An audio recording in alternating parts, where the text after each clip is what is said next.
Assalamualaikum warahmatullahi wabarakatuh. Pada materi ini kita akan membahas tentang salah satu varian dari decrease and conquer, yaitu decrease by a constant. Setelah menyimak video ini, diharapkan Anda akan bisa mengerti tentang varian decrease by a constant, ya, yang merupakan salah satu varian pada pendekatan strategi decrease and conquer beserta implementasinya yang akan dibahas pada video ini. Nah, varian decrease and conquer ini seperti yang sudah pernah dibahas pada materi sebelumnya, terdiri dari 3 varian: decrease by constant, decrease by a constant factor, and decrease by a variable size. Khusus pada materi ini, kita akan membahas varian pertama, di mana ukuran instan persoalan itu direduksi sebesar konstanta yang sama pada setiap iterasinya.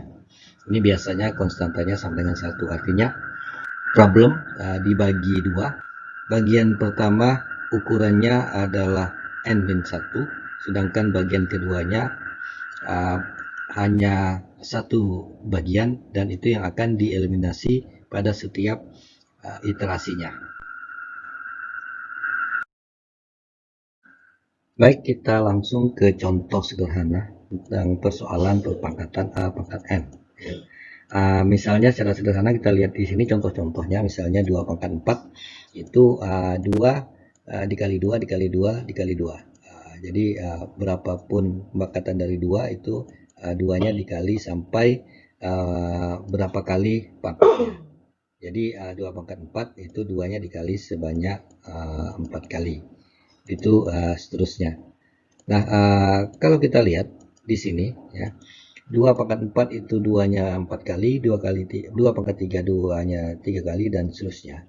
Dan kalau kita sederhanakan, 2 pangkat 4 itu bisa menjadi 2 dikali 2 pangkat 3. Ya, 2 pangkat 3 di sini. Nah, kemudian kalau 2 pangkat 3 itu juga bisa disamakan dengan 2 dikali 2 pangkat 2. 2 pangkat 2 itu bisa disamakan dengan 2 kali 2 pangkat 1.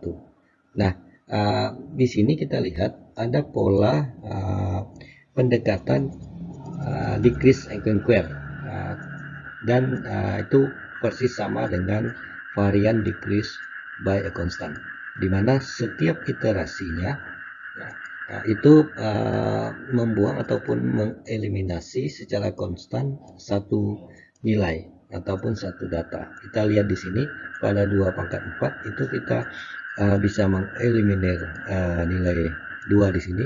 2 pangkat 3 juga demikian, 2 pangkat 2 juga demikian. Nah, kalau kita tarik rumusan secara umum, 2 pangkat n, ya, itu adalah sama dengan 2 dikali 2 pangkat n-1. Sebagai contoh, 2 pangkat 4 itu sama dengan 2 dikali 2 pangkat 3 ataupun 2 pangkat 4 min 1. Jadi bisa kita tarik rumusan umum 2 pangkat n sama dengan 2 dikali 2 pangkat n min 1. Kemudian bisa kita tarik lagi lebih umum, ya, untuk nilai yang dipangkatkan, berapapun nilainya. Jadi kalau 2 diganti dengan 3 diganti dengan 4 dan seterusnya, itu bisa dirumuskan menjadi A pangkat n sama dengan A dikali A pangkat n min 1. Nah, di sini untuk algoritmanya itu bisa kita menggunakan fungsi rekursif, karena kita lihat di atas tadi bahwa setiap iterasi itu selalu bisa mengambil nilai yang lebih kecil daripada nilai yang dicari. Jadi misalnya 2 pangkat 4 itu bisa menggunakan hasil dari 2 pangkat 3. 2 pangkat 3 bisa menggunakan hasil dari 2 pangkat 2 dan seterusnya. Nah, algoritmanya misalnya kita buat suatu fungsi, ya, function, misalnya namanya pangkat. Kemudian inputannya tentu saja ini ada 2 input. Misalnya kita ambil contoh variabel di sini A pangkat n. Jadi inputnya adalah A pangkat n. Kemudian misalnya di sini saya tulis dulu beginner n. Nah, sekarang kapan fungsi ini bisa mendapatkan hasil ataupun pada problem yang paling kecil itu bisa kita lihat di sini, yaitu pada saat n-nya sama dengan 0, hasilnya akan menjadi 1. Berapapun nilai dipangkatkan dengan 0 itu hasilnya sama dengan 1. Jadi bisa kita tuliskan di sini if n sama dengan 0 then return, ataupun bisa kita tuliskan nama fungsinya itu sama dengan 1 ya.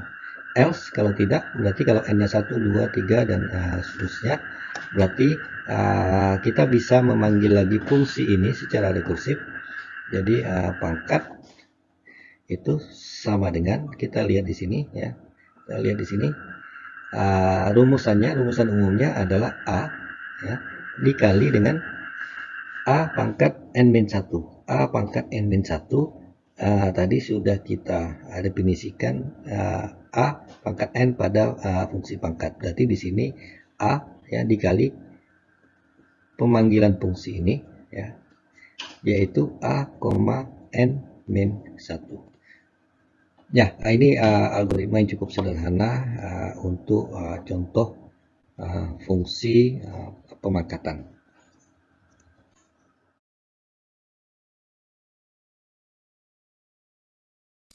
Baik, kita coba implementasikan dalam bahasa Python ya. Tadi sudah kita diskusikan bagaimana algoritma untuk mencari perpangkatan a pangkat n. Jadi misalnya kita definisikan dulu fungsinya, fungsi misalnya tadi fungsi pangkat ya, fungsi pangkat a, n. Setelah itu subproblem yang terkecil itu bisa didapatkan jika n-nya sama dengan 0. Kalau n-nya sama dengan 0 maka nilainya kita kembalikan, nilainya adalah 1. Jika tidak, else ya, nilai yang dikembalikan itu adalah tadi sudah kita bahas a dikali kemudian ini kita lakukan rekursif, kita panggil lagi fungsi itu sendiri, jadi pangkat a, n-1. Nah, selesai. Kemudian sekarang kita tes, misalnya kita punya nilai x sama dengan pangkat misalnya 2 pangkat 4 ya, kemudian hasilnya kita tuliskan x ya, seperti ini. Nah, sekarang kita coba jalankan. Bismillah. Masih ada error, ini error. Titik 2 nya lupa. Kita coba lagi. Bismillah. Ya, 16. Di sini nilainya adalah 2 pangkat 4 itu sama dengan 16. Kita coba misalnya 3 pangkat 3. Kita jalankan. Ya, hasilnya ini 27. Berarti algoritma yang sudah kita susun tadi sudah terbukti. Demikian ya, semoga bermanfaat. Assalamualaikum warahmatullahi wabarakatuh.